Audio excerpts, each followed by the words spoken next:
Coach Roger Castle has been at the helm of the Mission Viejo boys soccer program for 17 years. Today he joins me for a candid conversation about soccer. Football, of course, in his words, as the Diablos and their team navigate a very competitive South Coast League. In between the posts for the Diablos is Tyler Beehler. He explains what it's like to play goalie and why he chose the position. Mikey Hill, well, he's the Swiss Army knife of the players at Mission Viejo. He does anything the coaches ask, even plays goalie. Today, it's Mission Viejo Soccer. I'm Paul Higgins. This is Coach's Corner, and all the action starts right now.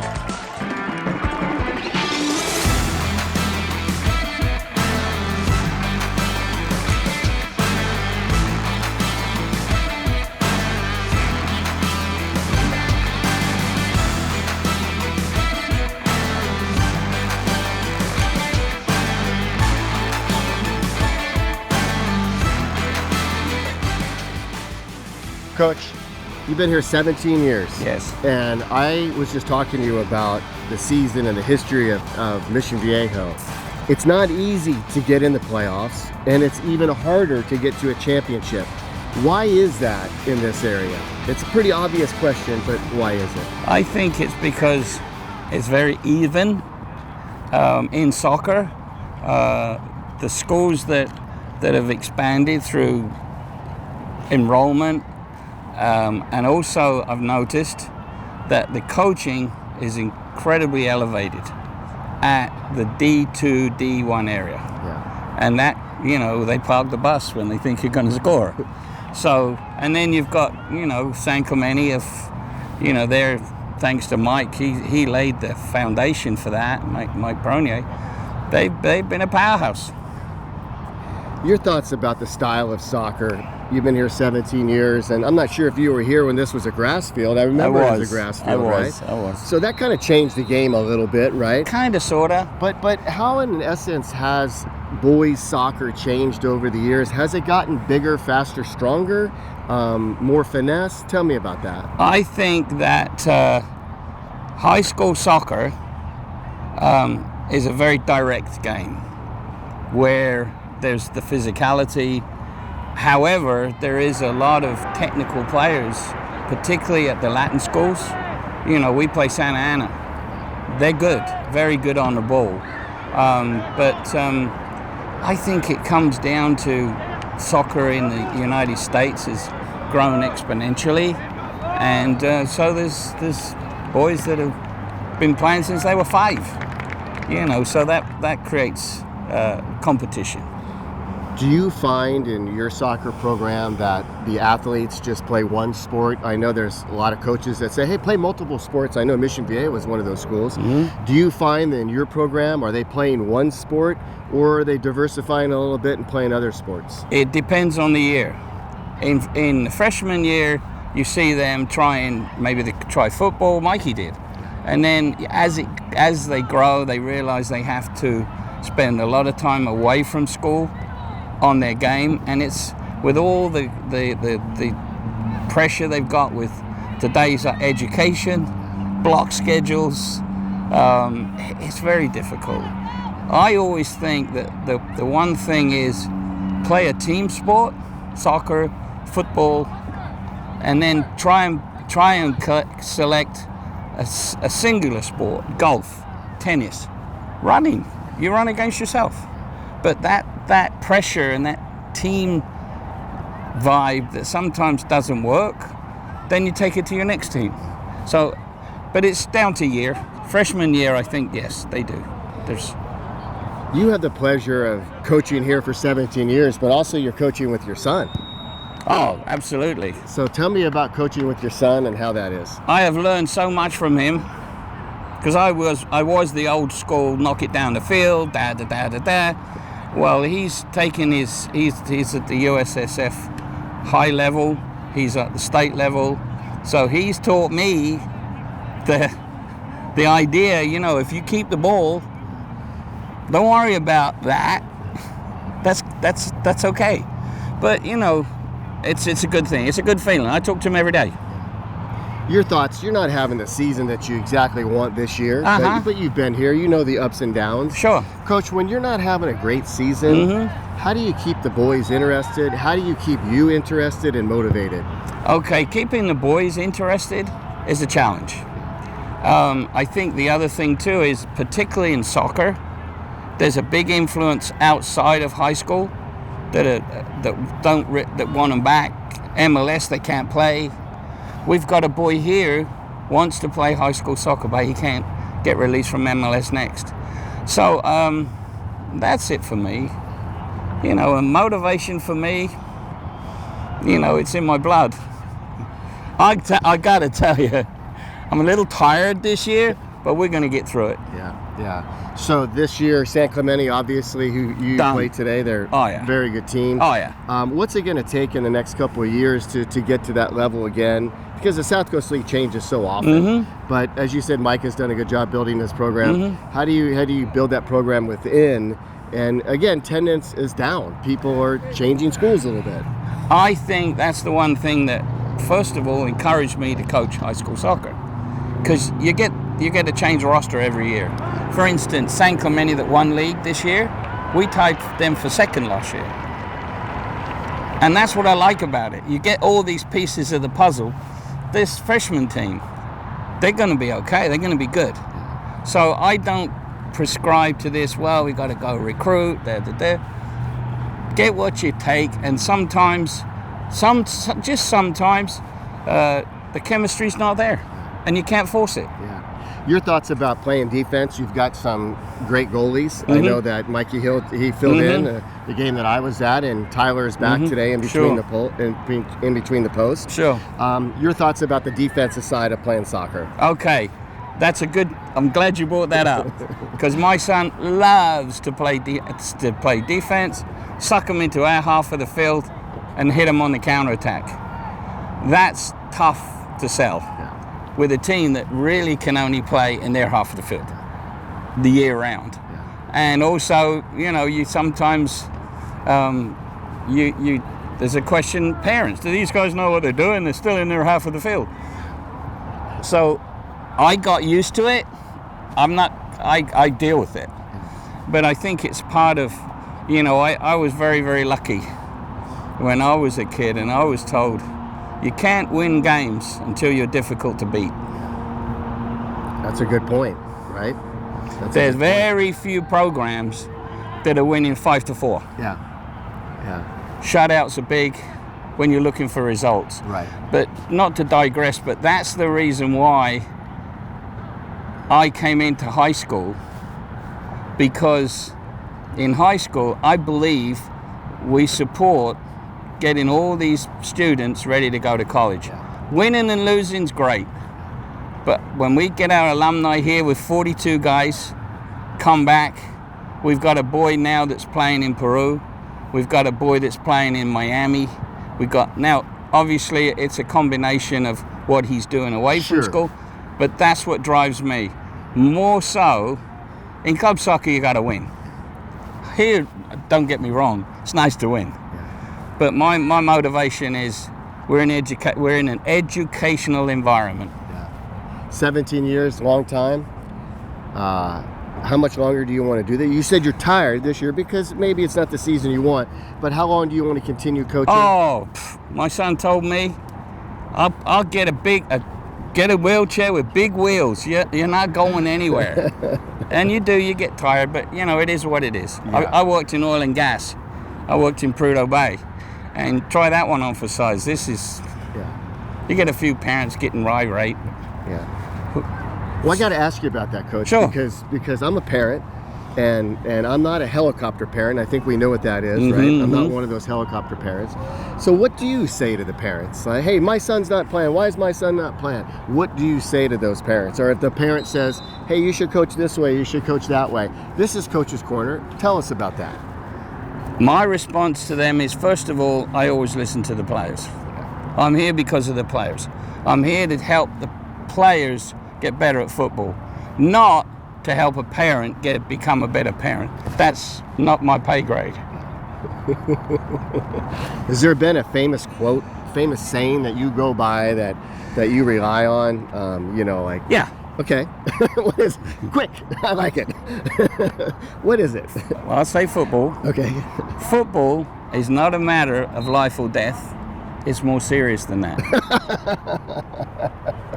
Bill Shankly. Yeah, Bill Shankly said that? Liverpool. Yeah, okay. And how long ago was that? Oh, gosh. 20 years ago, something like that. Okay, so who's your favorite team? Arsenal.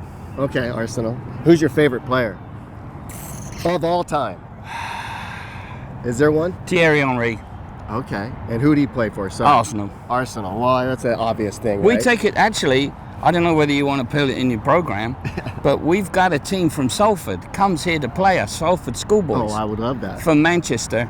That's where Ryan Giggs, Beckham, the Neville brothers, and the guy that comes, Harry, coached Ryan Giggs. That's fantastic. Okay, I'm going to put you on the spot before I let you go. Sure. Because I'm going to meet a couple of your players. Yeah. And we're going to introduce them. And this is a fun question. Sure. But again, first thing that comes to your mind, 3 words that describe you. What are 3 words that describe you? And you can look right in my camera, right? 3 words that describe you. Are you going to cut this? No, we're going to put it on. Okay. I'm honest. Football. And I don't lie. I love it, Coach. That was awesome. Really, Troy told me that you'd be a great interview, and you were a great interview. But please come when Manchester's here. I'd love to. Oh, you will definitely have to have an interpreter. I'd love to. Thank you, sir. Okay, thank you. That was awesome. Thanks a lot, guy. The fun, it's just getting started. When we come back, goalie Tyler Beehler joins me. Once a hockey player, Tyler excels at goalie on the pitch. My conversation with Tyler next, right here on Coach's Corner. It's the best youth broadcasting workshop and camp of its kind. The YTN is now accepting reservations for upcoming workshops and summer broadcasting camps. Don't wait. Reserve your spot now. Email us your contact information to info@theytn.org. Receive real broadcast experience that includes play-by-play, analyst, sideline reporter, studio host, and more. The YTN broadcast camp was really fun. It was probably one of the funnest camps I've done all summer. The YTN broadcast camp. Reserve your spot now.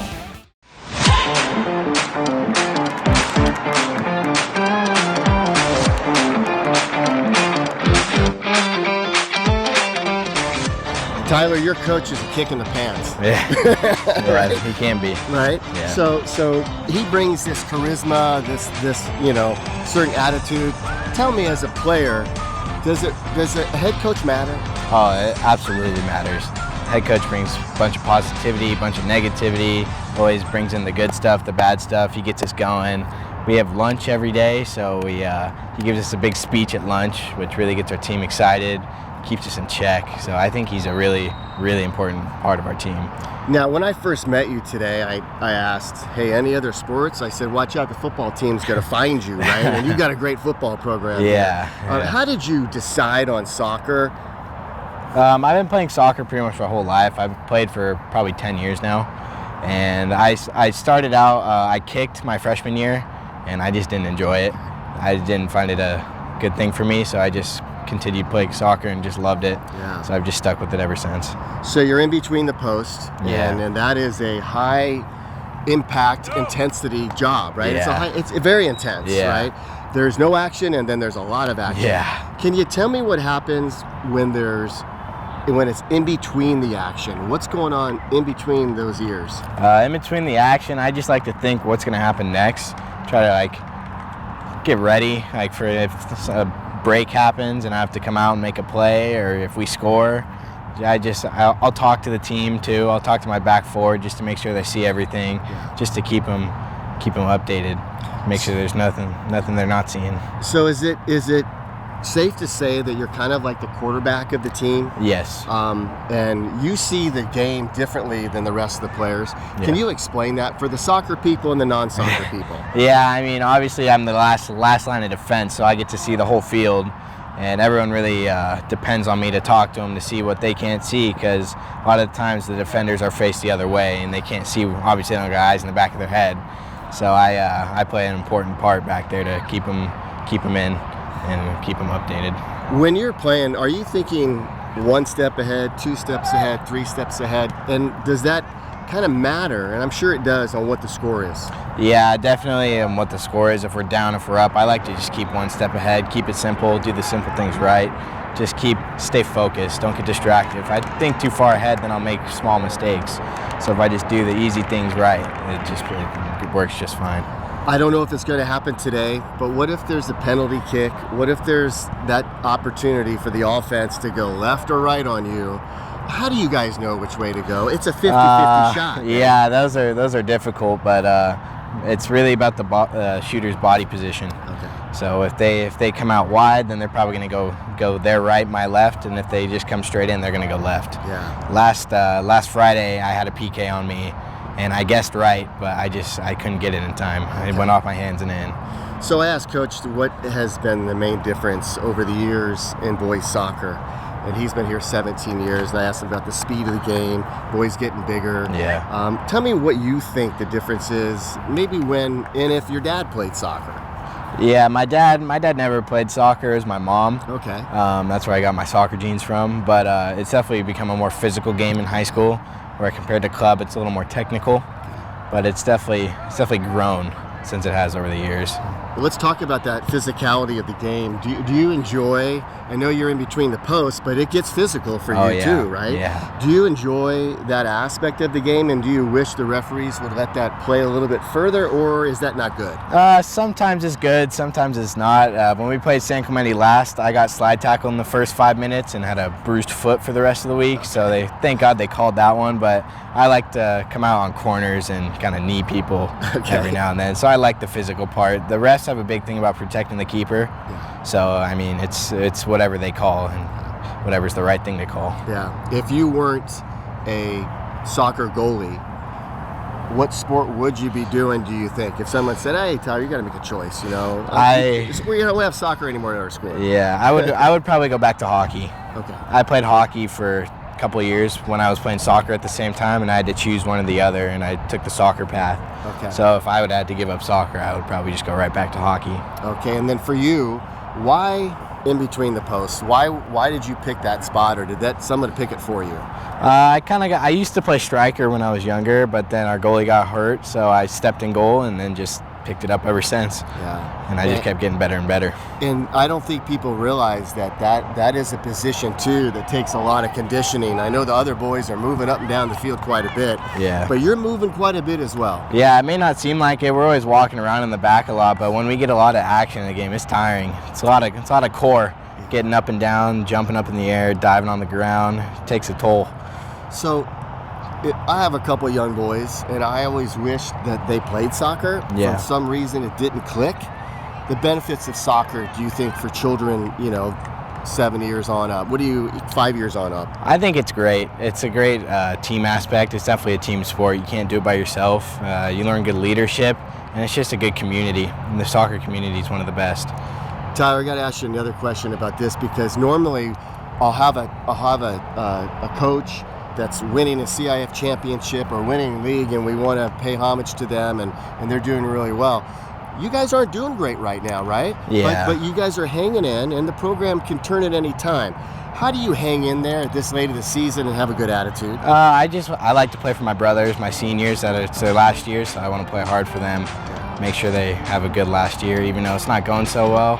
But I'd like to win at least one more game of the season. Yeah, well, you know what? You're a junior. You're a fine young man. Yeah. I can't wait to see you in between the posts today. Yeah. And you give a great interview. Good job. Thank you. Thank you. Good job. That was awesome. You did a great job. Thank you. Every team has their go-to player. And for the Diablos, that is Mikey Hill. The junior is the spark plug of the team. Next, my discussion with Mikey Hill and some great news he received right before we did the interview. This is Coach's Corner. I'm Paul Higgins, and we'll be right back. It's the best youth broadcasting workshop and camp of its kind. The YTN is now accepting reservations for upcoming workshops and summer broadcasting camps. Don't wait. Reserve your spot now. Email us your contact information to info@theytn.org. Receive real broadcast experience that includes play-by-play, analyst, sideline reporter, studio host, and more. The YTN broadcast camp was really fun. It was probably one of the funnest camps I've done all summer. The YTN broadcast camp. Reserve your spot now.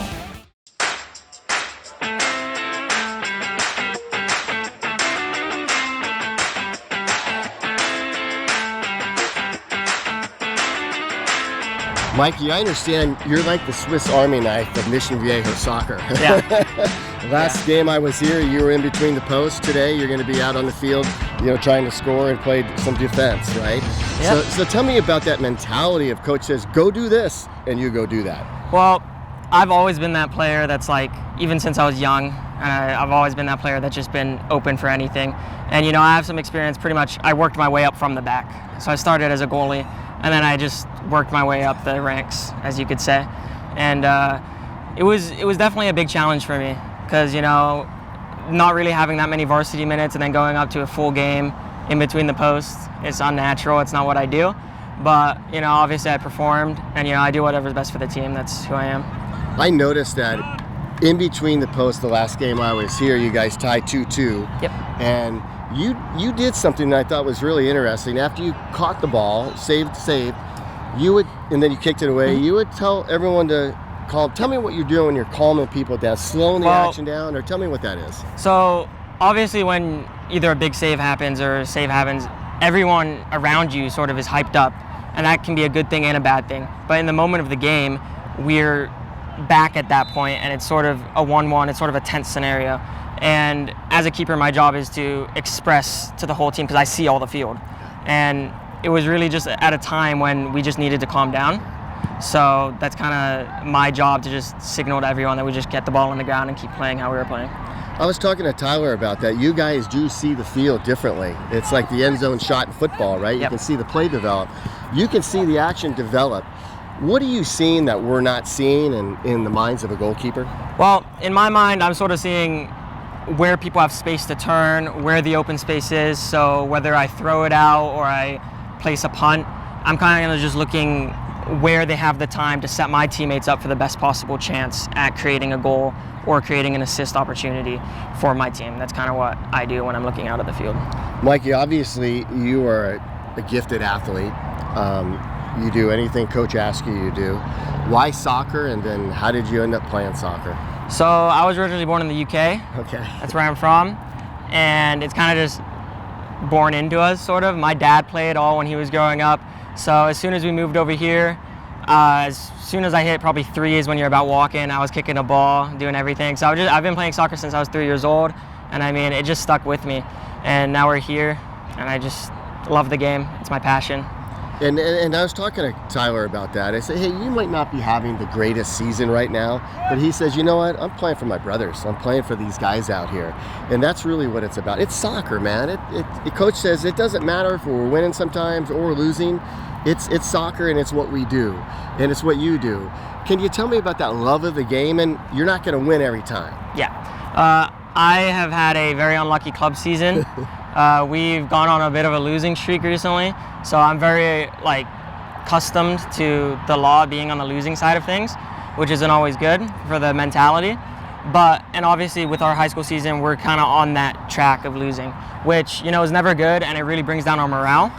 But with that game that you guys came and recorded, San Juan, I felt like we really, with scoring the first goal, we really boosted our morale, and getting that 2-2 draw really allowed us to go into our next game, which wasn't the result we wanted, but we played fantastic. We were moving the ball on the ground, we were doing everything. Really just getting a first goal, which I think for us today is going to be big.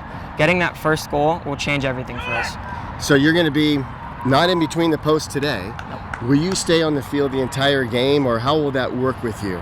Well, with me, it really depends. As you said, I'm a Swiss Army knife. I play so wherever coach needs me, but hopefully I'll be on the field tonight. Obviously, it's our senior night tonight because it's our last home game.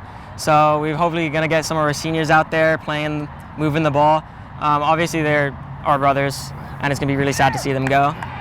And so just seeing them come together on the field is going to be really big for me tonight. And I don't really care if I play as much. I just want to see them enjoy themselves, have a good game. And then obviously I'll go on, I'll make that difference, and I'll do what I can do.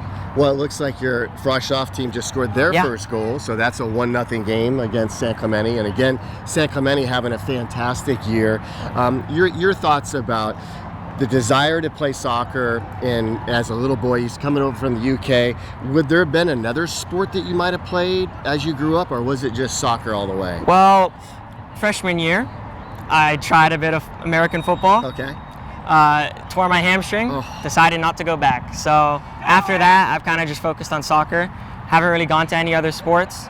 I like swimming.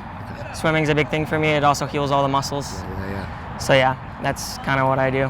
What advice would you give to that 8th grader coming into high school, and that maybe that 8th grader is playing club soccer on a high-level soccer team? What do you say to them to get ready for high school? And it's a different type of game, I'm sure. The boys are bigger, a little faster. Overall, what would you say to them? Well, as you know, if they're playing club, they're 8th grade, they're playing with other 8th graders. Yes. So they're playing with their age. High school, you go in, you can place on a higher team depending on what the coach believes is your level. What comes with that is you're playing guys that are 2, 3, 4 years older than you. That's a big challenge to take and adapt to. So my advice to them is don't get stressed when you come in. You might be put on frosh, but hopefully you play the whole game. That's a better experience than being put on a higher team and not playing as much. Right. And if you're on that higher team, just make sure you compete. Challenge every ball. Do not back down. If you show any form of hesitation on a field against bigger guys, they're going to take advantage of it. So that's my one big advice. Go 100% into everything. Every challenge should just be battle, battle, battle. That's all high school is, really. You're giving great advice, and I think Coach said something to you, and we'll share it right now if it's okay. And I don't know if that's the first you heard it, but he said when we started the show, prior to these boys being on it, he said, you're going to be my team captain next year. Did you know that? I didn't know that, and it was a big shock, to be honest. But I'm very happy that Coach has given me this opportunity to lead the squad next year. Yeah. And it means the world to me. I mean, I came in, got instantly put on JV, which is a big challenge, as I was saying to those 8th graders that are coming in. That's what I had to do. I had to battle. I had to do everything. And honestly, it was just amazing hearing him say that, and just made my day. So. Have you texted your parents yet and say, hey, Mom, Dad? No, I haven't. I'm on TV today, plus I'm going to be the team captain next year. I'm too focused on the game. Well, I want to wish you the best of luck. I'm excited to see you in between the lines instead of just in between the posts. You did a great job. And I know Mission Viejo Soccer is going to bounce back. I think next year was going to be probably 8-4 instead of 4-8 at this time, you know? So congratulations. Great interview, man. Nice job. Thank you. All right, that was good. That was good. I can see why he's the team captain.